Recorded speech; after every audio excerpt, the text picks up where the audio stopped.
I spent 6 months interviewing for a life-changing director position, only to have the offer rescinded 48 hours before my start date due to anonymous tips about a criminal history I didn't have. When I discovered my sister, Claire, was behind the smear campaign to teach me humility, I decided to teach her a permanent lesson in consequences. This is where the story truly begins, and you won't want to miss the fallout of this betrayal. Make sure you're subscribed to see it through to the end. We're always curious. Where in the world are you all watching from today? Let us know in the comments. The notification sound on my phone usually triggered a Pavlovian response of excitement. For the last 3 weeks, every ping had been a potential update from HR, a congratulatory text from a former colleague, or a confirmation of the onboarding schedule for what was supposed to be the biggest leap in my career. I was standing in the middle of my living room, surrounded by half-packed cardboard boxes. My apartment, usually a curated sanctuary of beige and cream, was in chaos. I was moving to a high-rise downtown, a perk afforded by the significant signing bonus of my new role as Senior Director of Operations at Vanguard Logistics. I had the celebratory bottle of champagne chilling in the fridge. I had the new tailored navy suit hanging on the back of the bedroom door, the plastic dry cleaning wrap still draped over the shoulders like a cape. I picked up the phone, expecting a reminder about the Monday morning orientation. It was an email. The subject line was stark, devoid of the usual corporate warmth I had grown used to during the recruitment process. Urgent regarding your offer of employment. My thumb hovered over the screen. A cold, prickling sensation started at the base of my neck. In the corporate world, urgent combined with that kind of subject line never meant anything good. But surely, it was just a paperwork error. Maybe a missing tax form.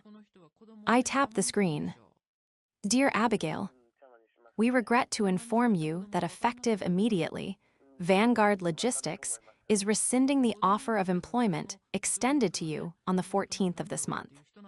Based on new information brought to the attention of our Human Resources Department regarding your background and professional integrity, we cannot proceed with your onboarding. We take matters of criminal conduct and financial misappropriation very seriously. Please do not report to the office on Monday. Your badge access has been preemptively revoked. Regards, Human Resources. The air left the room. I read the words again. Criminal conduct, financial misappropriation. My knees gave out. I didn't swoon or faint like in the movies. I just sank, physically heavy, until I was sitting on the hardwood floor next to a box labeled Desk Supplies. The phone shook in my hand. I stared at the screen until the letters blurred into nonsensical black lines. I had never stolen a penny in my life. I had never been arrested. I didn't even have a speeding ticket on my record. My entire career, 7 years of 60-hour weeks, missed birthdays, skipped holidays, and relentless grinding, was built on a reputation for absolute, bulletproof competence and honesty. I dialed the hiring manager, David. He had taken me to lunch 3 days ago. We had laughed about his kids' soccer league. It went straight to voicemail. I dialed the HR representative, a woman who had excitedly walked me through the benefits package just yesterday. Straight to voicemail. I called the main line and asked to be transferred. The receptionist, sounding confused, put me on hold. 5 minutes of tinny elevator music played, a cheerful, upbeat tune that felt like a mockery of the catastrophe unfolding in my chest. Then the line clicked. This is legal. A cold, unfamiliar voice. Hello, this is Abigail. I just received an email that... Ms. Abigail, the voice cut me off, sharp and final. We have been advised to cease all communication with you immediately. If you attempt to enter the premises, security will be notified.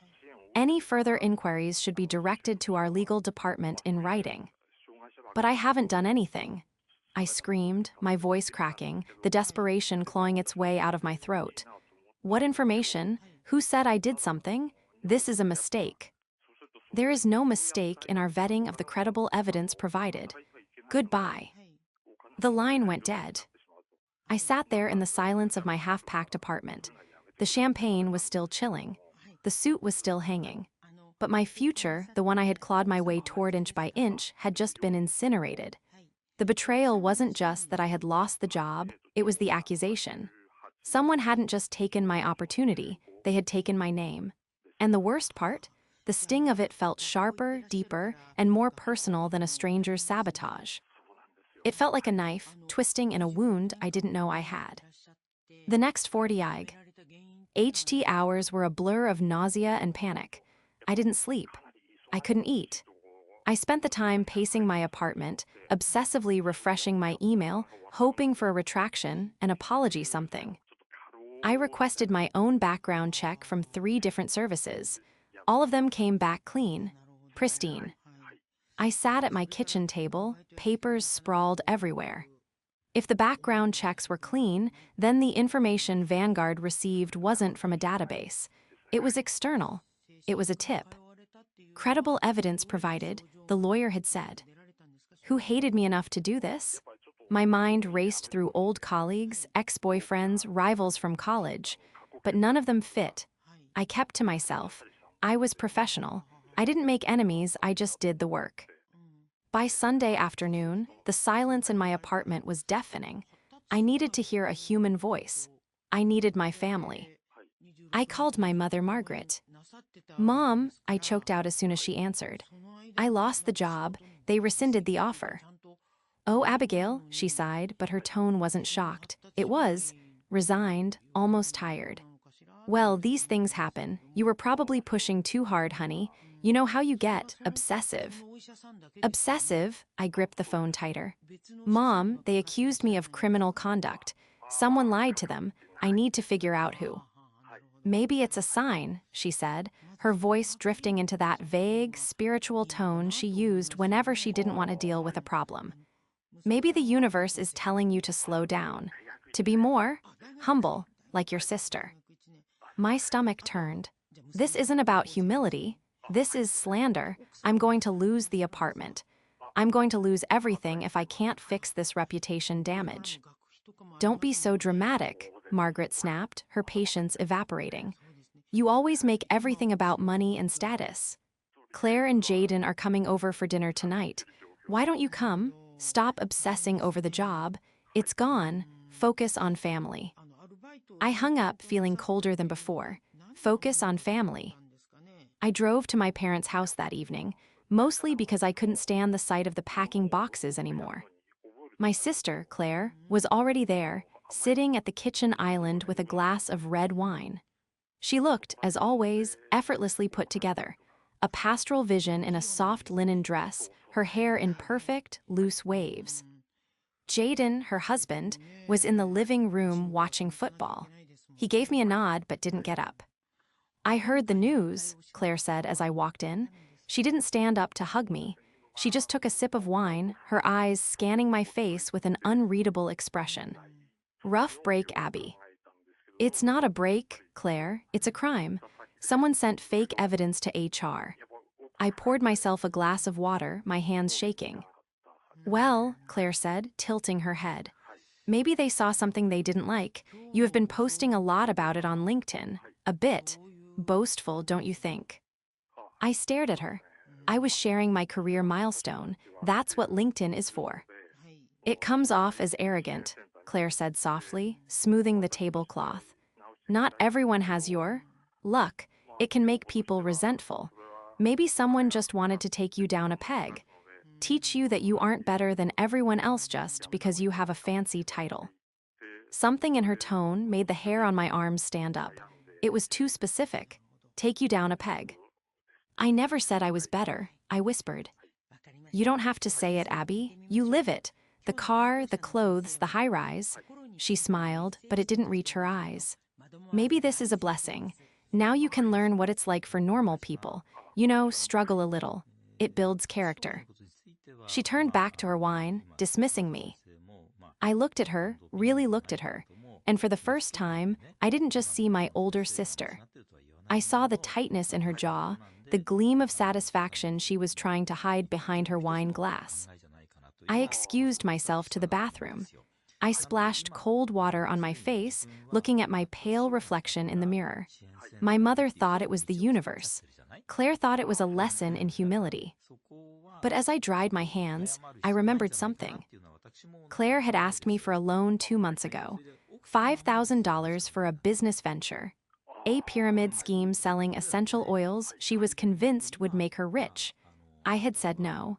I had told her I was saving for the move. She had stormed out, screaming that I was selfish, that I thought I was too good to help family. I looked at the door. They thought I was defeated. They thought I was just going to cry and move back home and learn my lesson. But they had forgotten one crucial thing. I wasn't just an arrogant corporate sellout. I was a senior director of operations. My entire job was forensic analysis of data trails, identifying bottlenecks, and tracing errors to their source. If someone had fabricated evidence against me, they had left a digital footprint, and I was going to find it. To understand why this betrayal shattered me, you have to understand the dynamic of my family. For as long as I can remember, I was the resource, the fixer, the bank. My father died when I was 20, and since then, I had carried the weight of our family's stability. I paid off my mother's mortgage. I paid for Claire's wedding to Jaden when they accidentally overspent their budget by 10 grand. I funded the down payment on their minivan when their third child was born. I did it because I loved them. I did it because I felt guilty for my success.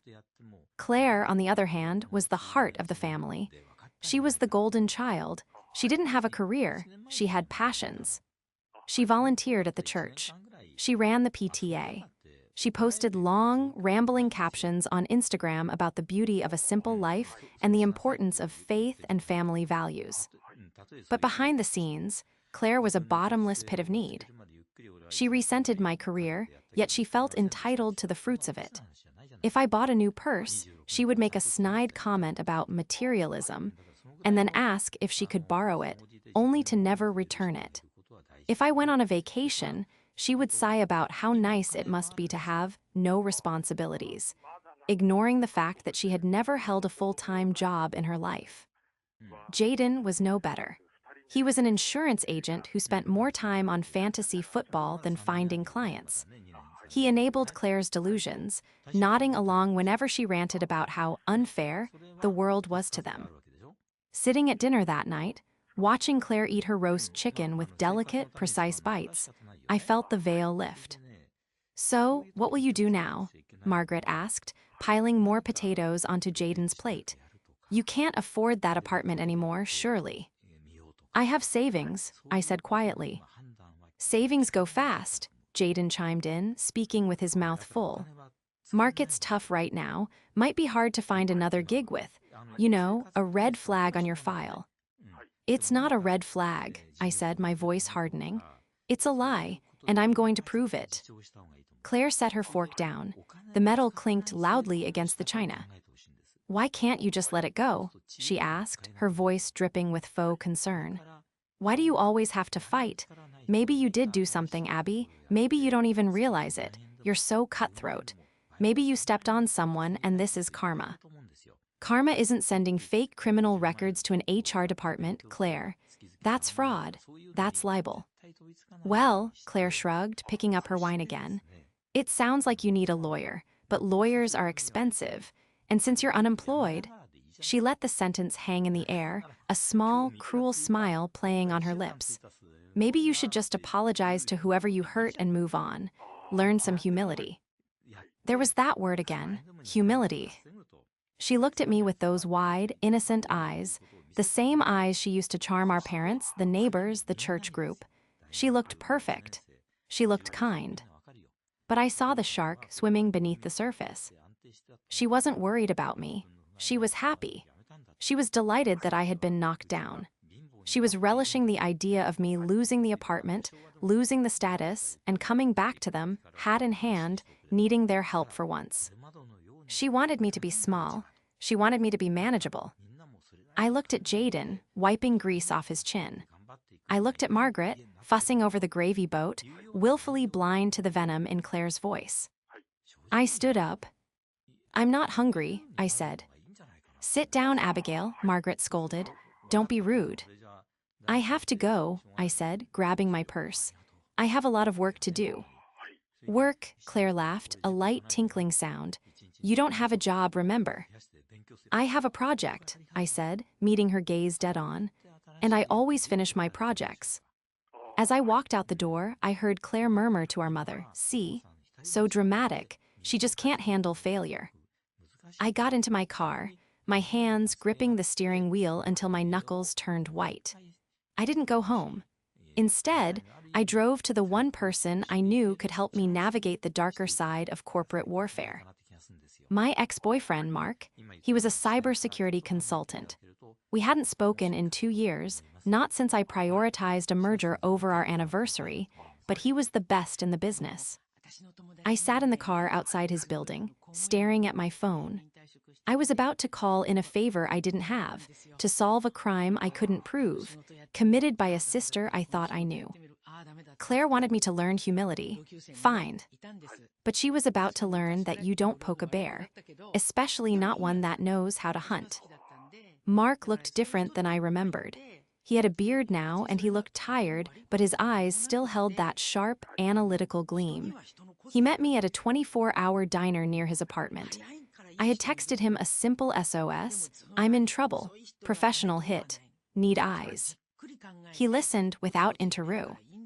Ting as I laid it out, the rescinded offer, the accusations of embezzlement and drug use, the timing. And you think it's your sister? He asked, swirling the black coffee in his mug. She used the word humility 3 times in one conversation, I said, my voice low. She knew details about the offer she shouldn't have known, like the exact timeline. I never told her when the background check cleared, only when I started. But the email from HR mentioned new information arriving just after the check. Mark nodded slowly. If it was an external tip, it likely came via email. Anonymous, probably a burner account, Proton Mail or something similar. Can you trace it? Not directly. HR won't give you the headers. That's confidential. He paused, looking at me. But if she's as arrogant as you say, she probably didn't use a sophisticated setup. She probably used her home Wi-Fi.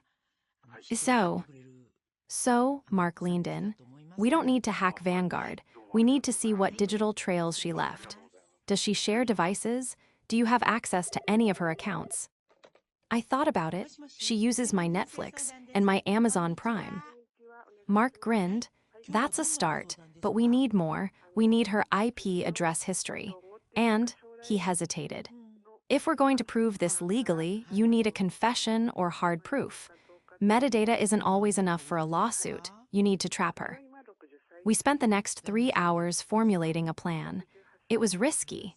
It required me to play the part Claire wanted me to play, the defeated, broken sister. I had to feed her ego until she got careless. Step 1 was the bait. I went home and drafted a fake email. I created a dummy account that looked like it belonged to a recruitment agency. The email stated that despite the issues, at Vanguard, a smaller, desperate firm was interested in interviewing me for a low-level, probationary role. I waited 2 days, letting the silence build. Then, I went back to my mother's house. I wore no makeup. I wore sweatpants. I looked exactly how they wanted to see me. I found something. I told them over coffee, staring at the floor. It's barely minimum wage data entry, but they said they might overlook the record if I accept a probationary period. Claire's eyes lit up. Oh, Abby, that sounds appropriate. You have to start somewhere, right? Rebuild trust. I just don't know if I can take it, I whimpered. It's so humiliating. Humility is good for the soul, Claire said, placing a hand on my arm. Her touch felt like ice. You should take it. Show everyone you're not too proud to work. I guess, I sighed. I sent them my updated references. The trap was set. The recruiter email address was monitored by Mark. If Claire sent a tip to that address, we would have her IP, her device ID, and the timestamp. We would have her red-handed. But I needed more than just an IP address. I needed to know how she got the specific HR contacts at Vanguard. That afternoon, while Claire was pontificating about my fresh start, I asked to use her laptop to check the bus schedule since I was selling my car. She handed it over without hesitation. Her arrogance was her blind spot. She thought I was too stupid, too broken to be a threat. I opened the browser. Incognito mode was closed, but she hadn't cleared her cache. I didn't search for Vanguard. I searched for LinkedIn.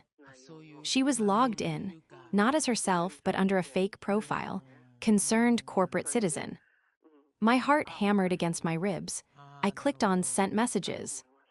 There it was, dozens of messages, not just to Vanguard. She had messaged recruiters at 3 other firms I had interviewed with. She had been poisoning the well for months. To Vanguard HR, I believe you should look into Abigail's time at previous company. There were rumors of missing petty cash that were swept under the rug. To Vanguard Legal, attached are photos of Abigail using illegal substances at a party. The photos were from a college Halloween party 10 years ago where I was holding a prop cigarette, context completely stripped. I took screenshots. I emailed them to myself. I deleted the sent items from her trash. I handed the laptop back. Thanks, Claire, I found a route. Good for you, she beamed. See, things are looking up already. I walked out of that house with my blood boiling so hot I thought I might spontaneously combust. She hadn't just sabotaged one job. She was systematically hunting down my entire career, actively patrolling LinkedIn to find anyone I connected with. She wasn't teaching me a lesson. She was trying to destroy my life. The bait worked faster than we expected. 12 hours later, Mark called me. Got her. An email came into the dummy recruitment account.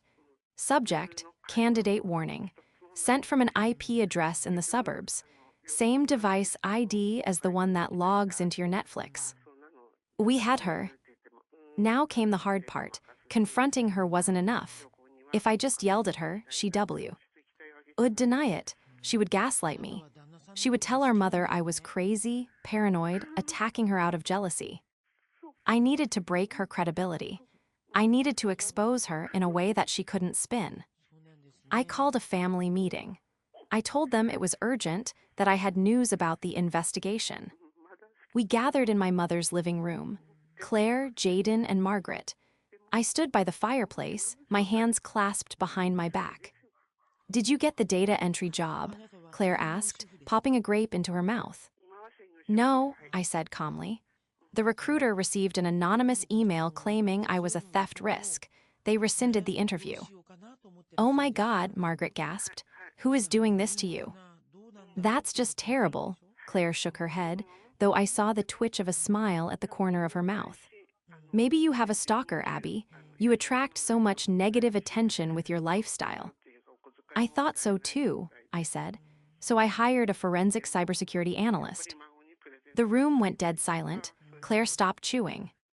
What? Jaden asked. A digital investigator. It was expensive, but worth it. We traced the emails.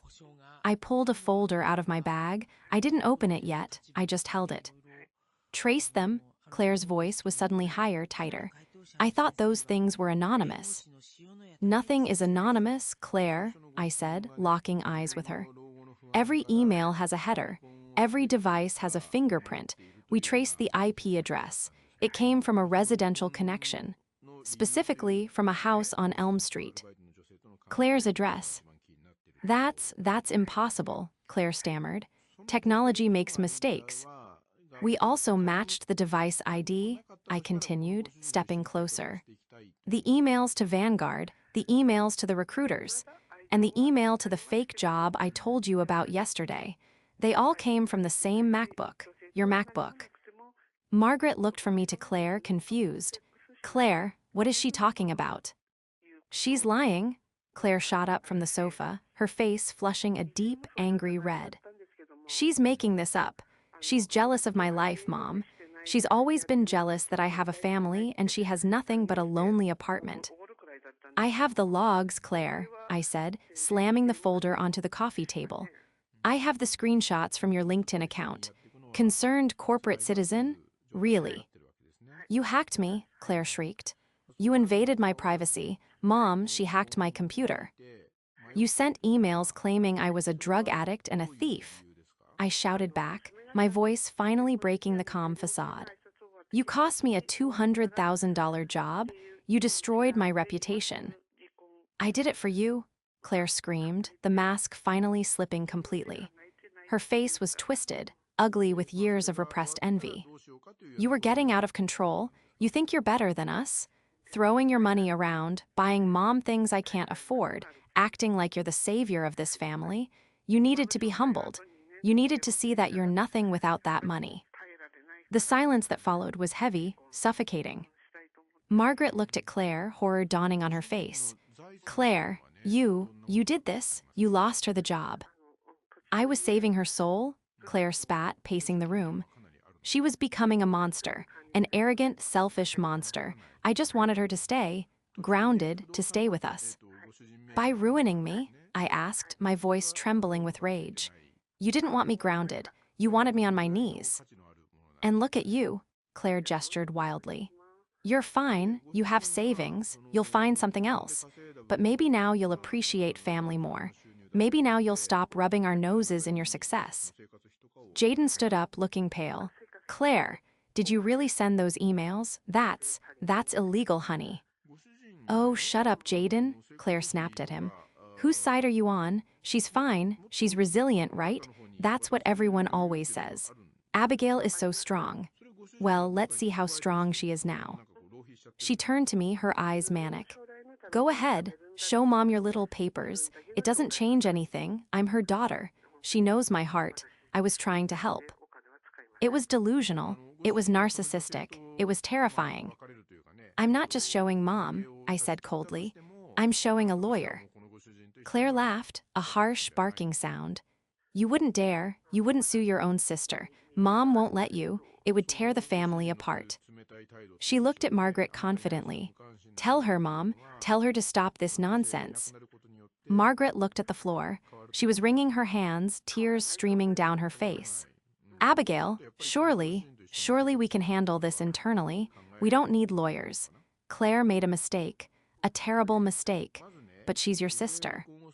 I looked at my mother, the enabler, the peacekeeper who would sacrifice my well-being to keep Claire comfortable. She didn't make a mistake, Mom, I said, picking up the folder. She committed a crime, and she's not sorry. Look at her, she thinks she's right. I walked toward the door. If you walk out that door, Claire hissed, you're dead to us. You choose money over family, and you'll be alone forever. I paused, my hand on the doorknob. I'd rather be alone, I said, than be with people who want to see me fail. I walked out, but I knew this wasn't over. Claire was cornered, and cornered animals bite. The next week was a war of attrition. Claire didn't back down. She doubled down.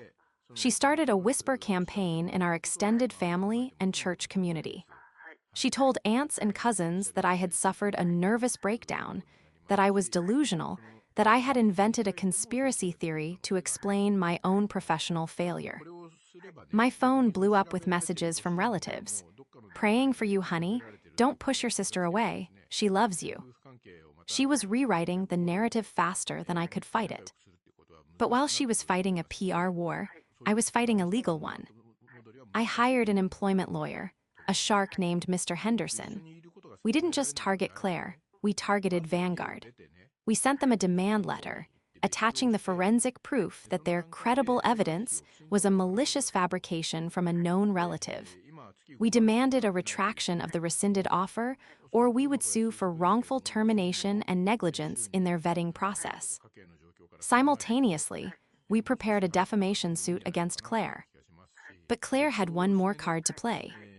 2 days later, Child Protective Services knocked on my door. I stared at the caseworker, stunned. I don't have children, I said. We received a report that you are running an unlicensed daycare in this apartment and that drugs are present. The woman said, checking her clipboard. It was insane. It was easily disprovable. But the humiliation of having a government official search my apartment, opening my drawers, checking my pantry, was searing. When she left, apologizing for the waste of time, I sat on my couch and shook.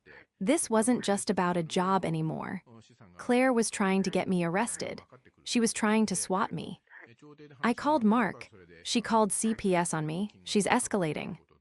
She's panicking, Mark said. She knows you have the proof. She's trying to destroy your credibility before you can use it. We need to end this. Now. How? We have the logs, we have the screenshots, but to really nail her, we need to hit her where it hurts, her reputation. Mark had been digging deeper into Claire's digital life. He found something I had missed. Claire's community volunteer work. She was the treasurer for the local charity league. I looked into the charity's public filings, Mark said, and then I cross-referenced them with some of Claire's Venmo activity. It's sloppy, Abby. She's been siphoning off petty cash for years. Small amounts. $50 here, $100 there. Transferring it to her personal account under labels like reimbursement. My jaw dropped. The woman who accused me of embezzlement was stealing from the church fund. She's been projecting, I whispered. Everything she accused me of, she was doing herself. Exactly, Mark said. And guess what? The Charity League has their annual gala this Friday. Claire is being honored as Volunteer of the Year. A cold calm settled over me. Friday, I said. Okay. I called Mr. Henderson. Draft the defamation lawsuit, have it served, but not to her house. Where do you want it served? He asked. I'll let you know, I said. I have a better location in mind. I wasn't going to hide anymore. I wasn't going to play the victim. Claire wanted a show. She wanted to talk about values and integrity in front of an audience. I was going to give her exactly what she wanted. The annual Charity League Gala was held in the grand ballroom of the Omni Hotel. It was the kind of event where the city's old money mingled with aspiring social climbers, everyone drinking overpriced champagne and patting themselves on the back for their generosity. I wasn't invited. In fact, I had been explicitly removed from the guest list by the treasurer, my sister. But I didn't need an invitation. I had bought a ticket 3 months ago under my own name, long before the sabotage began. And I had a process server named Mr. Gorski waiting in the lobby. I arrived 20 minutes late. I wore the navy suit I was supposed to wear on my first day at Vanguard. It felt like armor. As I walked into the ballroom, the air conditioning hit my face, cooling the sweat that had gathered at my hairline. My heart was hammering a frantic rhythm against my ribs, a physical reminder of the risk I was taking. The room was dim, illuminated by crystal chandeliers and purple uplighting. Hundreds of people sat at round tables, watching the stage. And there she was. Claire stood at the podium, bathed in a spotlight. She was wearing a shimmering gold gown, looking every bit the angel she pretended to be. She was holding a Krista. Elle Plaque, Volunteer of the Year. I moved silently through the shadows at the back of the room, stopping near the tech booth. I needed to hear this. And really, this award isn't about me, Claire was saying, her voice thick with practiced emotion. It's about the values we hold dear: integrity, honesty, family. She paused for effect, looking down at our mother and Jaden, who were beaming at the front table. It's been a hard year for my family. As many of you know, my younger sister has been struggling with significant personal demons. Addiction and mental instability are terrible things. A murmur of sympathy rippled through the crowd. My blood ran cold. She was doing it. She was using the destruction of my reputation as a prop for her acceptance speech. It has taught me, Claire continued, wiping a fake tear, that no matter how successful someone seems on the outside, if they lack humility and moral character, they have nothing. I pray for her every day. I pray she finds her way back to the light. The applause started, polite, pitying applause. I stepped out of the shadows. I walked down the center aisle. I didn't run. I didn't scream. I walked with the steady, rhythmic click of my heels on the parquet floor. The applause faltered. Heads turned, people whispered, "Is that her, the troubled sister?" Claire saw me. Her smile froze. Her grip on the podium tightened until her knuckles were white. "Abigail," she said into the microphone, her voice echoing nervously. Abigail, honey, this isn't the place. We can talk outside. I didn't stop until I was standing right in front of the stage, looking up at her. The room was deadly silent. You're right, Claire, I said. My voice wasn't amplified, but in the silence it carried. This is about integrity and honesty. Security, Claire hissed, looking towards the wings. Please, someone help her. She's having an episode. 2 security guards started moving towards me from the side walls. I turned to the table directly in front of me, the board of directors table. I locked eyes with Mrs. Gable, the president of the league, a formidable woman in her 70s with a zero-tolerance policy for nonsense. Mrs. Gable, I said, pulling a thick envelope from my bag. Before you remove me, you might want to see where the petty cash fund has been going for the last 3 years. Claire shrieked. It wasn't a word, it was a primal sound of panic. Don't listen to her. She's crazy. She's high right now. Mrs. Gable frowned, her hand extending automatically to take the envelope. That envelope, I said, raising my voice so the surrounding tables could hear, contains forensic bank records linking the charity league's accounts directly to my sister's personal Venmo and PayPal. She's been siphoning donations to pay for her car, her vacations, and her wine club membership. Total misappropriation exceeds $15,000. The gasp that went through the room sucked the oxygen out of the air. Liar, Claire screamed into the microphone, the feedback whining. You jealous, pathetic liar. I also have the logs, I continued, ignoring Claire and addressing the room, proving that she used the same computer to fabricate criminal records and send them to my employer, costing me my career. She calls it teaching me humility. The law calls it defamation and fraud.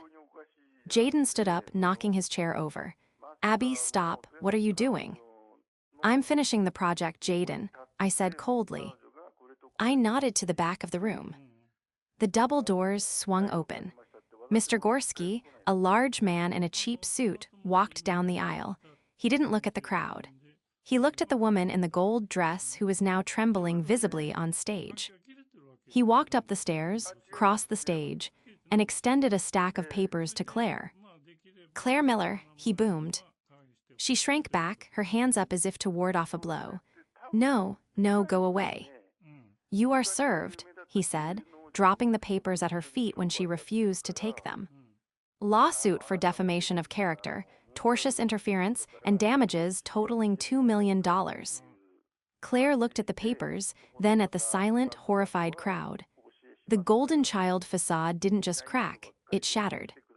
She lunged for the microphone. She's lying, my sister is a criminal, she's the one who stole. Mom, tell them. She looked frantically at the front table. Margaret was sitting there, her face ashen, staring at the envelope Mrs. Gable was now reading with a look of pure fury. Margaret looked up at Claire, her perfect, pious daughter, and then she looked at me. For the first time in my life, my mother didn't rush to save her. She just put her head in her hands and wept. The police have been notified regarding the embezzlement, I said, my voice cutting through Claire's hysterics. They're waiting in the lobby. I turned around. I didn't look back at the stage. I didn't look at the hundreds of people staring at me. Slack jaws. I walked back up the aisle, the sound of my heels the only consistent rhythm in a room descending into chaos. Behind me, I heard the feedback whine again, followed by the heavy thud of the microphone being dropped. And then, finally, the sound of Mrs. Gable's voice, cold and sharp as a guillotine blade. Claire stepped down now. The fallout was swift, brutal, and public. Because the gala was a high-profile event, the story hit the local news cycle by the next morning. Charity treasurer accused of embezzlement at gala meltdown. The video of Claire screaming, "She's high right now," while I stood calmly in my suit, went viral locally. It wasn't the kind of fame she had always craved, but it was certainly the attention she deserved. 3 days later, I sat in a conference room at Vanguard Logistics.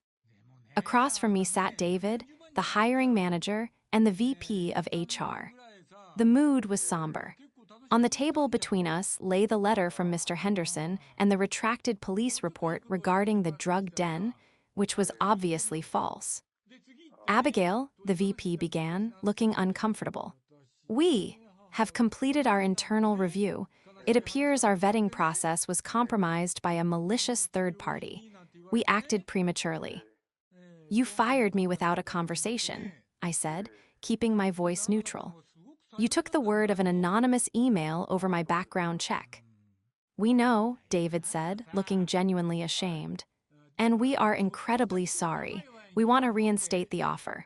Immediate start. And to compensate you for the distress, we are increasing the signing bonus by 20%. I looked at the contract they slid across the table. It was everything I had worked for. The salary, the title, the validation.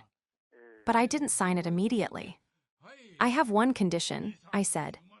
Name it, the VP said. I want a written statement from Vanguard, on company letterhead, confirming that the allegations against me were false and that my record is clean. I need my reputation restored in writing. Done, the VP said. I signed the paper. When I walked out of that building, the air smelled sweeter. I drove to my new apartment, the one I hadn't lost after all. I spent the afternoon unpacking, putting my books on the shelves, hanging my clothes. Every object I placed felt like a victory. That evening, there was a knock on my door. I looked through the peephole. It was Margaret. I debated not opening it. I debated leaving her out there, but I opened it. She looked 10 years older. Her eyes were red and swollen. She held a casserole dish, the universal language of a mother who knows she screwed up but doesn't know how to say the words. Can I come in? She asked, her voice small. I stepped aside. She walked in, looking around the apartment. The arrogant apartment, the high-rise. It's beautiful, Abby, she whispered. Thank you. She set the casserole on the counter and then turned to me. She tried to smile, but her lip quivered and she broke down. I didn't know, she sobbed. I swear, Abby, I didn't know she was capable of that. The money, the lies. She told me you were sick. She told me she was trying to help you. But you believed her, I said, staying on the other side of the island. You always believe her. You assumed I was the broken one because I didn't fit your mold. I know, she wept. I was wrong. I enabled her. I see that now. Jaden left her. He took the kids to his parents' house. He said he couldn't have them around her. She's in a bad place, Abby. She's in jail, Mom, I corrected gently. She was denied bail because she's a flight risk. She has a hearing on Tuesday. I know, Margaret sniffled. She called me. She wants you to drop the lawsuit. She says if you drop it, the DA might go easier on the embezzlement charge. I looked at my mother. This was the test. And what did you tell her? I asked. Margaret took a deep breath. She wiped her eyes with a tissue she pulled from her sleeve. She looked at me, and for the first time, I saw a flicker of actual strength. I told her, Margaret said, her voice trembling but firm, that she needs to learn humility. I let out a breath I didn't know I was holding. I walked around the island and hugged my mother. She clung to me, desperate and sorry, and we stood there in the quiet of my new kitchen. It wasn't a perfect ending. My sister was facing felony charges. My family was fractured. The golden child was tarnished beyond repair. But as I looked out the window at the city skyline, watching the lights flicker on one by one, I felt a profound sense of peace. Claire had wanted to teach me a lesson, and she had. She taught me that my success wasn't something to be ashamed of. She taught me that family isn't a free pass for abuse. And most of all, she taught me that the truth, no matter how much you try to bury it under lies and fake piety, always finds a way to the surface. I picked up M. Why phone? I had an orientation to prepare for.